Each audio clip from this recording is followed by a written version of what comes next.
Lakay, nandito tayo ngayon sa likod ng City Hall. Tignan mo, lakas ng ulan dito, oh.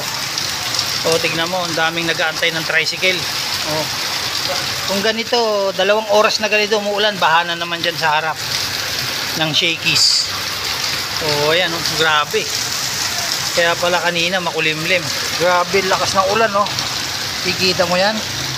Dito sa likod yan, oh, pumapasok na ang tubig. Oh, ayan, lakas. Kanina pa to, mga 30 minutes na. Malapit na mag-1 oras. Ganito. Habagat daw to, habagat, sabi nila.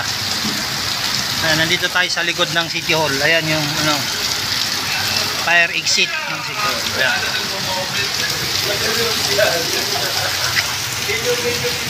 Ayan, di pa rin tumitigil.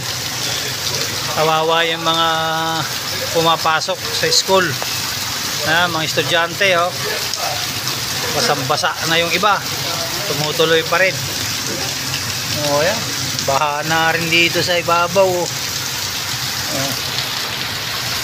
Oh, grabe yung ulan yan. Wala tayong magagawa. Panahon niya ngayon. Kaya ang gawin lang natin, mag-ingat-ingat. Lakay. Lahat ng mga kalakay dyan, ingat kayo lagi.